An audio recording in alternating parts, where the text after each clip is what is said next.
Ada beberapa hal yang ingin saya sampaikan kepada Buya, mungkin sebagai koreksi. Satu, kitab Ghiyasul Umam fil Tiyasiz Zulam bukan karangan Imam Al-Juwaini, tetapi pada sore ini mohon maaf, sepertinya ulama tidak ada yang ragu, tetapi Buya Ar-Razi Hasim agak ragu. Kalau hadis itu yang dijadikan dasar bahwa baginda Rasul secara formal baru sudah menjadi Rasul sebelum dunia ini diciptakan, maka saya hari ini mau mengatakan bahwa saya sudah sejak dulu menjadi pengurus Aswaja NU Center sebelum dunia ini diciptakan. Tolong jawaban tentang hal itu lebih dijabarkan lebih luas lagi oleh Buya Ar-Razi Hasim. Terima kasih. Baik. Apa arti bu'isa? Ma makna bu'isa? Apa arti bu'isa? Apa artinya Kiai? Diutus sebagai seorang nabi secara formal. Itu kalam antum atau teksnya? Terserah Buya Ar-Razi. Enggak, saya tanya karena antum mengungkapkan teks, saya tanya, ma makna bu'isa? Antum umur segitu sudah sadar belum jadi ketua NU Center? Aneh tanya serius, udah sadar belum? Syai'ani mukhtalifani, dua hal yang berbeda. Antum menyadari sebagai ketua NU Center beda dengan Nabi SAW. Dua hal yang berbeda. Apakah kalam Ibnul Munzir yukhalifun Nabi SAW? Bisakah kalam Ibnul Munzir mengalahkan kalam Nabi? Mata tadri annaka nabiyyun? Kapan engkau tahu engkau seorang Nabi SAW? Gak bisa. Maka kalam itu bukan Ibnul Munzir yang salah. Anta mukhti fi fahmi ma'na al-bi'tsah. Kita berbicara bab nubuwah, la bi'tsah ya akhi. Ya, kita nggak ngomong tentang bi'tsah, muttafaq annahu bu'isa fil arba'in. Baik, kemudian pelajaran selanjutnya Kiai Musi.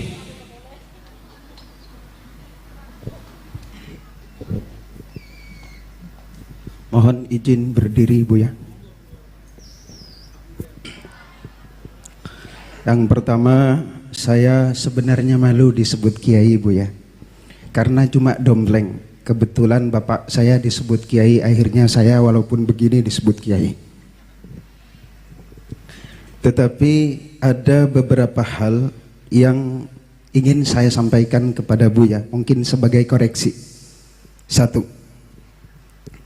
kitab Ghiyasul Umam fil Tiyasiz Zulam bukan karangan Imam Al-Juwaini, tetapi karangan putranya Imamul Haramain. Dua, ada teks yang sangat saya hafal sekali. Faqad dzakara al-Imam Al-Hafidh Ibnu Asakir an Ibnil Munzir annahu qala la yashukku ahadun min ulama'ina anna Rasulullah sallallahu alaihi wasallam wulida fi amil fil wa bu'itha ala ra'sil arba'in. Imam Ibnu Asakir dari Al-Hafidh Imam Ibnul Munzir, beliau berkata, tidak ada satupun para ulama yang ragu-ragu bahwa baginda Rasul dilahirkan pada tahun gajah dan diutus sebagai nabi pada usia 40. Tetapi pada sore ini mohon maaf, sepertinya ulama tidak ada yang ragu, tetapi Buya Ar-Razi Hasim agak ragu. Tetapi begini Buya, mohon maaf, saya hari ini hadir sebagai salah satu pengurus Aswaja NU Center. Kalau Buya tadi mengatakan ada hadis mata kunta nabiyan, kapan engkau ya Rasul dijadikan sebagai nabi oleh Allah Subhanahu wa taala, beliau menjawab kuntu nabiyyan wa Adam bainal ma'i wat turab. Kalau hadis itu yang dijadikan dasar bahwa baginda Rasul secara formal baru sudah menjadi Rasul sebelum dunia ini diciptakan, maka saya hari ini mau mengatakan bahwa saya sudah sejak dulu menjadi pengurus Aswaja NU Center sebelum dunia ini diciptakan.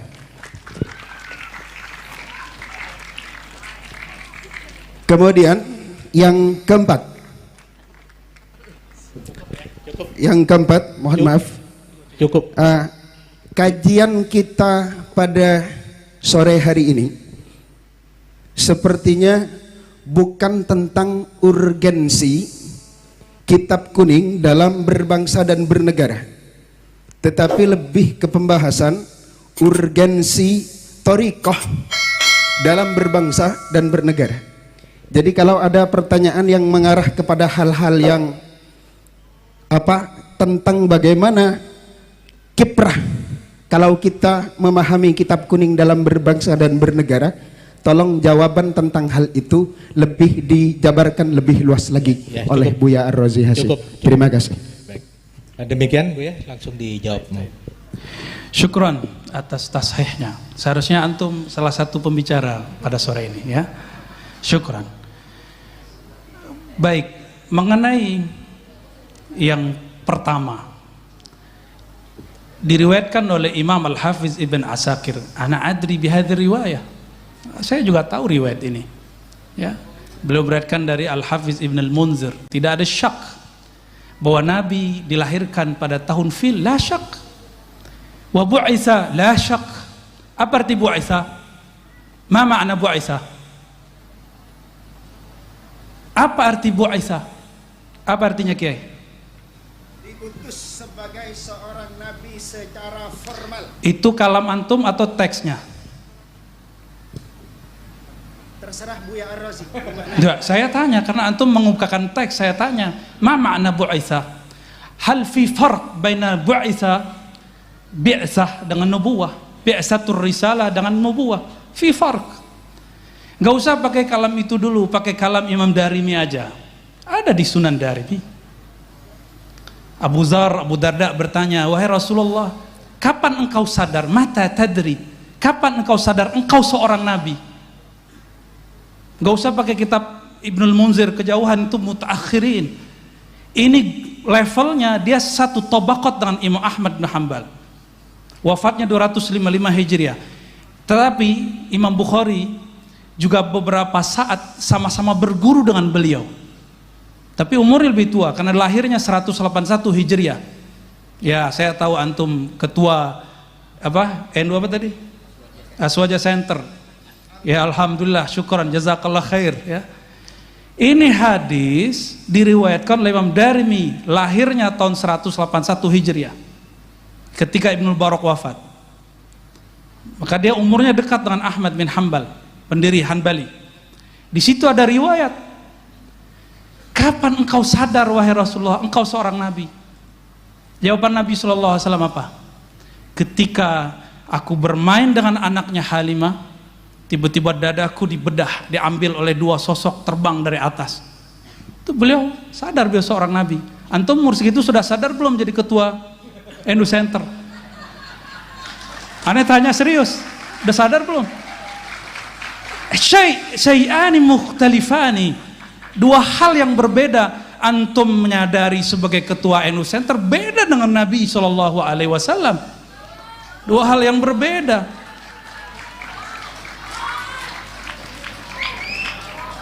Ada, apakah kalam Ibnul Munzir yukhalifun Nabi SAW? Bisakah kalam Ibnul Munzir mengalahkan kalam Nabi? Mata tadri annaka nabiyyun, kapan engkau tahu engkau seorang Nabi SAW? Gak bisa. Maka kalam itu bukan Ibnul Munzir yang salah. Anta mukhti fi fahmi ma'na al-bi'tsah. Kita berbicara bab nubuwah, la bi'tsah ya akhi. Ya, kita nggak ngomong tentang bi'tsah muttafaq annahu bu'isa fil arba'in. Ini aneh sengaja bil Arabian dijawab biar yang lain nggak paham juga yang lain. Ya, bainana mahabbah baini wa bainak.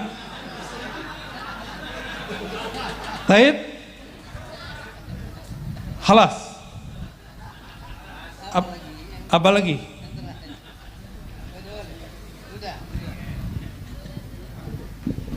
Baik, semakin sore kayaknya semakin seru ini. Apalagi nanti kalau Ibu Nyai sempat juga menyampaikan pemikiran-pemikirannya tentang tema kita pada sore hari ini. Oh, yang terakhir soal thariqah. Ya, halas. Adakah thariqah tidak pakai kitab? Kalau ada bid'ah, dalalah. Maka antum melihat saya berbicara kenapa saya bawa tentang nuansa spiritual dalam bab kitab. Karena saya menemukan justru kebangkitan rohani spiritual saya ada di dalam kitab. Mungkin kita beda pandangan, gak masalah. Dan saya melihat orang-orang yang membackup negeri ini, salah satunya orang yang baca kitab dan dia seorang mursyid thariqah. Dulu presiden yang lama juga sama, sebelum presiden ini, kalau dia lagi ada masalah dikumpulkan mursyid-mursyid kiai-kiai ke istana, zikiran la ilaha illallah. Ada. Mereka cuma mengamalkan satu hadis qudsi, la ilaha illallahu hisni. La ilaha adalah bentengku. Siapa yang masuk bentengku aman dari gangguan, ya, siksaku, apalah segala macam. Itu dipakai, maka aman waktu memerintah. Sekarang dibongkar-bongkar lagi. Paham maksudnya ya? Adakah thariqah terlepas dari sosok seorang kiai? Adakah thariqah terlepas dari sosok kitab kuning, dari ilmu-ilmu yang ada di kitab kuning? Gak ada. Saya yakin, hakul yakin, antum pasti belajar sejarah. Kerajaan Banten dulu dipimpin rajanya, sultannya seorang sufi dan mengajar kitab. Di Banten ada Sultan Hasanuddin. Sanad-sanad kita, beberapa kitab ke beliau sebenarnya, sanad thariqah. Mereka memimpin negara seorang sufi. Di Riau, di Kalimantan, di Aceh, semuanya, hampir semuanya, ya. Bahkan thariqah Sanusiyah, thariqah Naqsyabandiyah, ya. Bahkan di Maghrib itu apa aja ada thariqah, Tijani, Siddiqiyah, Ghumariyah, Jazuliyah, Masya Allah. Dan raja-rajanya ngaji kitab, dipandu oleh kitab, ya. Kenapa saya nggak banyak berbicara bab politik bernegara, ya itu lebih paham beliau lah, itu bagian ranah beliau, takut lebih salah lagi saya kalau ngomong. Maka saya menghindari bab itu dari tadi, ya. Barangkali itu Kiai, ya. Taib. Baik, saya kira cukup ya Kiai Musi. Nanti berlanjut di diskusinya di warung kopi saja nanti.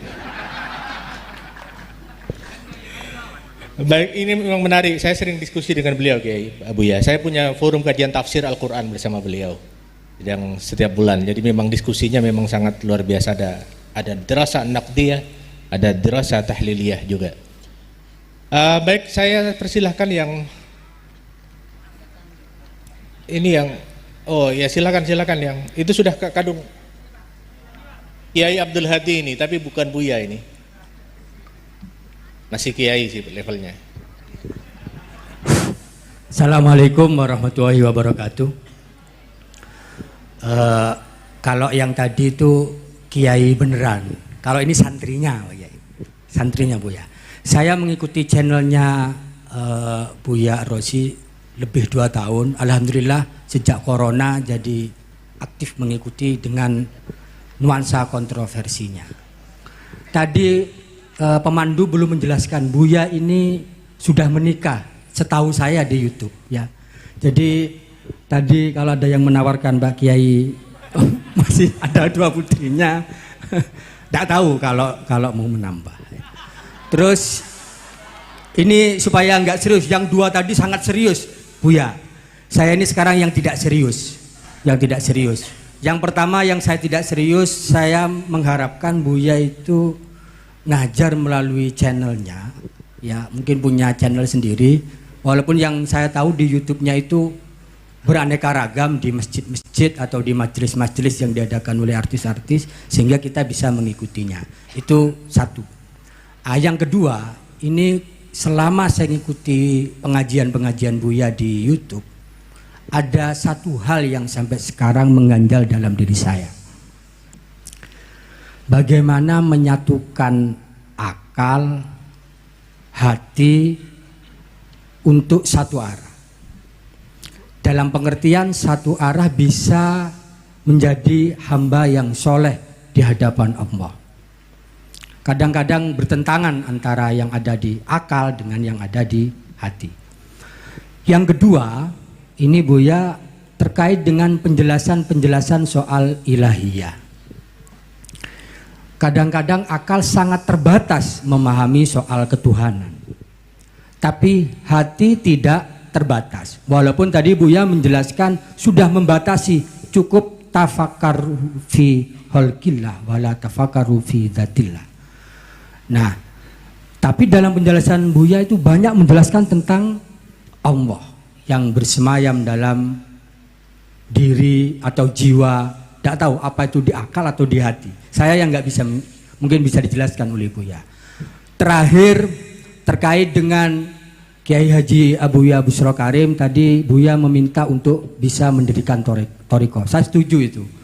Torikoh siasa. Ini tambahan informasi ke Buya. Beliau ini ketua DPRD 2 periode, bupati 2 periode, ketua partai nggak ketemu periodenya. Artinya kalau dalam soal torikoh siasa cukuplah beliau politisi yang soleh, dan insya Allah yang hadir di sini ini banyak santri beliau dalam soal politik. Dalam soal kitab saya juga sering mengikuti channelnya walaupun sering putus-putus. Seperti kata Buya tadi, mungkin pengelolanya masih perlu belajar IT lagi ya. Kalau yang Buya tidak langsung live enak terus karena memang dikelola oleh pengelola yang profesional.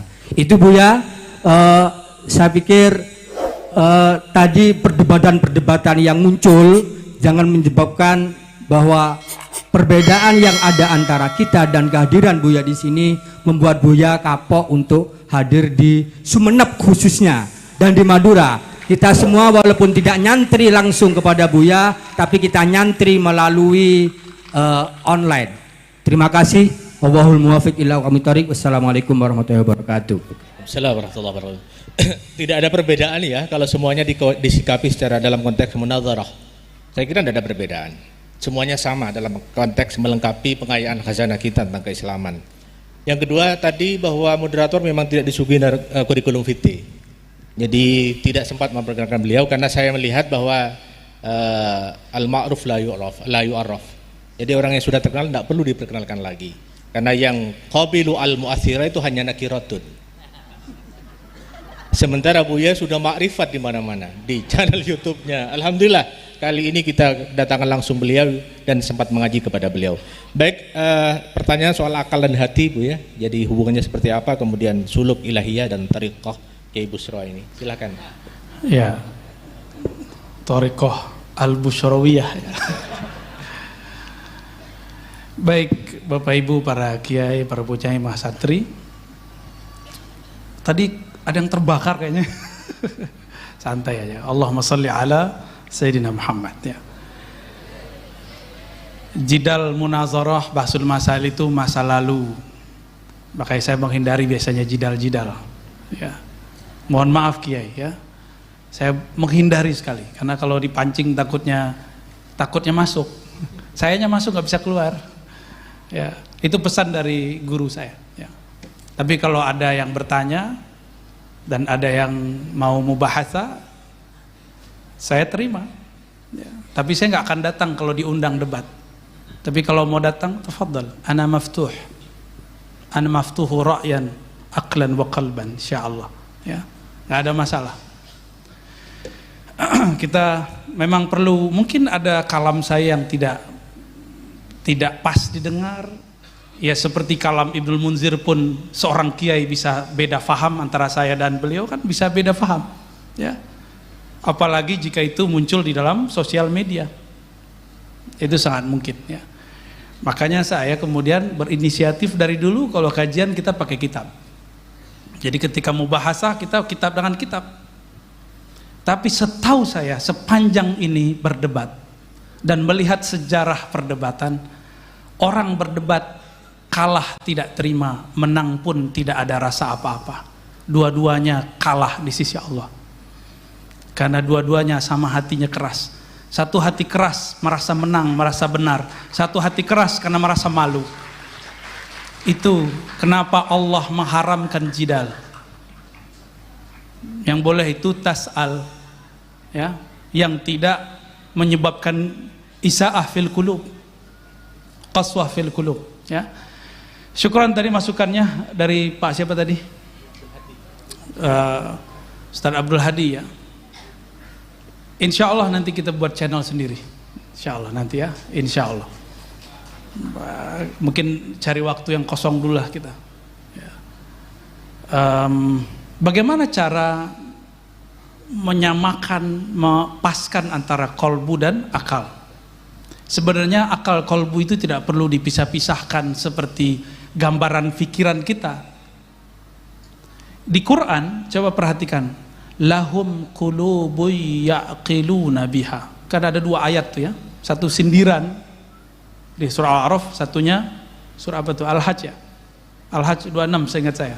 Mohon dikoreksi. Benar Al-Hajj, ya? Ya. Itu justru pujian. Ternyata ada satu pesan di ayat itu. Jadikan kolbu sebagai server, sebagai khazanah, sumber berta'akul, berfikir. Selama ini kita berfikir itu sumbernya hissi, hawas, apa yang terbaca, apa yang terlihat. Tapi kalau orang berfikir sumbernya lahum qulubu ya'qiluna biha, mereka jadikan kolbu sebagai dasar asas marja untuk berta'akul, bertafakur, maka akan indah perdebatannya, akan indah diskusinya. Karena kolbu itu adalah baitul adab. Kolbu itu tempat adab, karena Allah selalu menatapnya. Ketika seseorang tidak dengan kolbu, la adabalah, hilang adabnya. Ya. Nah, adab kalau ngaji, masih ingat kita kalau ngaji kirim Fatihah kepada musonif, benar gak? Itu supaya dari akal kita kembali yang liar ini dikembalikan ke rumahnya.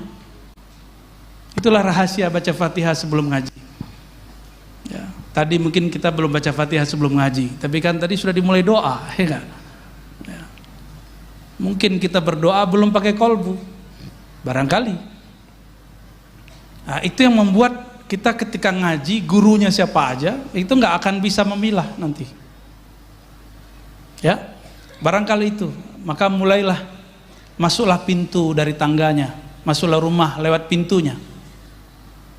Masuk pintu pun ada assalamualaikumnya. Nah, untuk membuka kolbu, maharnya adalah Al-Fatihah. Insya Allah. Silakan diamalkan itu. Ya, saya kalau baca kitab biasanya baca Fatihah dulu. Mau ngaji di Syekh mana di YouTube, biasanya di awal atau di akhir saya baca Al-Fatihah. Biasanya begitu. Ya. Sehingga kita tidak menangkapnya dengan akal. Akal ini di sini mohon maaf. Yang belajar ilmu neurologi, di bagian depan kita ada namanya otak, kortek apa istilahnya, ya. Dia cuma 10% dari otak ini, cuma 10%. Dia seperti reptil. Kalau lihat orang baru, dia pengen ngelawan, pengen begini, itu reptil. Makanya jika kita lahum qulubu ya'qiluna biha, itu dengan mahabbah, dengan ukhuwah, dengan husnuzzan. Itu kalau lahum qulubu ya'qiluna biha. Lain dengan mereka yang disebutkan dalam surah Al-A'raf, ya. Mereka punya kolbu la ya'qiluna biha, tapi kolbunya dibiarkan tidur, enggak digunakan, ya. Wallahu a'lam bishawab. Baik, silakan kasih aplaus untuk Buya Rosi.